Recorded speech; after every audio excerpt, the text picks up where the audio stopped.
Welcome back to the Daily Poem here on the Close Reads Podcast Network. I'm David Kern. Today's poem is by a Dominican poet named Rhina Espaillat. I'm not 100% sure how to say her name, I'm sorry to say, and I'm kind of now realizing that I have not often said it out loud. So if I butchered that, I apologize. She was born in January of 1932 in Santo Domingo, Dominican Republic.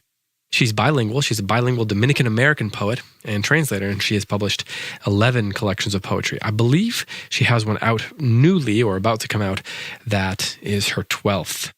Her work has been featured in many magazines, including Poetry, The American Scholar, and many other places. She won the award for the Howard Nemerov Sonnet Award twice, actually, and she was the judge in 2012. Her second poetry collection, Where Horizons Go, was published along with a 1998 T.S. Eliot Prize. And in 2001, she won the Richard Wilbur Award. She is also a translator who has translated the poetry of Robert Frost and Richard Wilbur into Spanish. The poem that I'm going to read today is called Workshop. It's from a collection called Landscapes with Women, which came out in 1999. Where have you been, says my old friend the poet, and what have you been doing?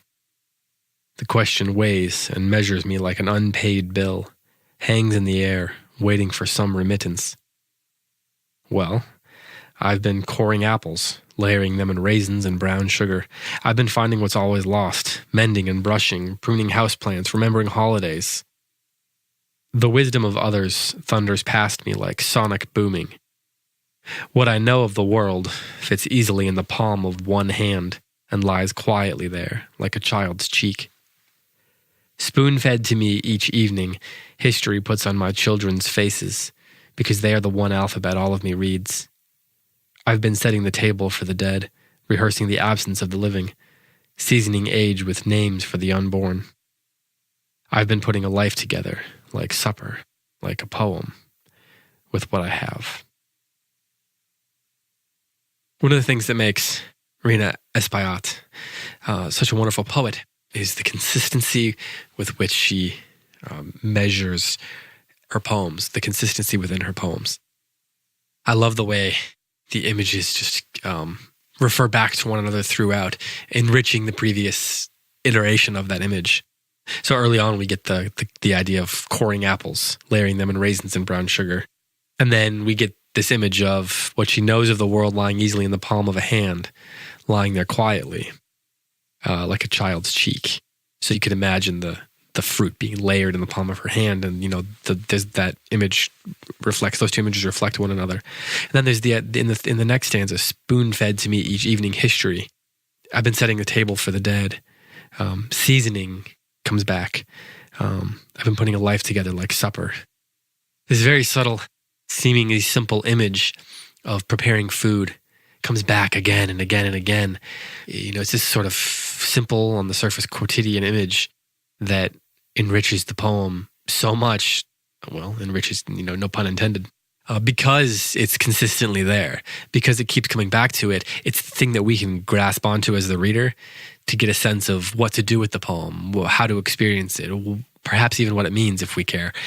And even the idea of a question weighing and measuring her like a bill, like an unpaid bill. There is, of course, the reference to paying bills, more sort of quotidian work, which gets repeated throughout the poem over and over again. The finding of things that are lost, mending and the brushing and the pruning houseplants and remembering birthdays, all these things that are sort of quotidian. But the question weighing and measuring her harkens back again to this idea of preparing food, of proper ratios. And the title, of course, is Workshop. So my imagination takes me to a poet's workshop. The other poets saying, well, what have you been up to? Probably they've been talking about all the great things, the adventures they've been going on to inform their poetry and things like that. And she's thinking, I've been home. I guess I've been raising kids. I've been fixing things and making food and brushing hair and maybe even brushing teeth and remembering birthdays, taking care of these children. I've been trying to learn things about the world. I mean, these people in my group have been off going on their adventures, learning about the world. And she admits, what I know of the world fits easily in the palm of one hand. But then when you think about it, in the palm of one hand is, there's so many lines and so many creases and so much complication.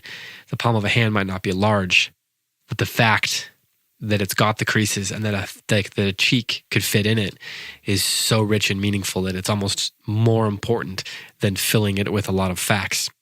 Or perhaps even suggests that the experience of that cheek being in the palm of the hand, next to all the creases in the hand, is just as valuable as any adventure that any of the other people in her workshop are going on. I'm not saying this is exactly what she's saying, but this is where my imagination takes me. So I love this poem. It's really lovely. So one more time, here is Workshop by Rhina Espaillat. "Where have you been," says my old friend the poet, "and what have you been doing?" The question weighs and measures me like an unpaid bill, hangs in the air, waiting for some remittance. Well, I've been coring apples, layering them in raisins and brown sugar. I've been finding what's always lost, mending and brushing, pruning houseplants, remembering birthdays. The wisdom of others thunders past me like sonic booming. What I know of the world fits easily in the palm of one hand and lies quietly there, like a child's cheek. Spoon-fed to me each evening, history puts on my children's faces, because they are the one alphabet all of me reads. I have been setting the table for the dead, rehearsing in the absence of the living, seasoning age with names for the unborn. I've been putting a life together, like supper, poem, with what I have. This has been the Daily Poem. Thanks so much for listening, and I will be back tomorrow with another one for you.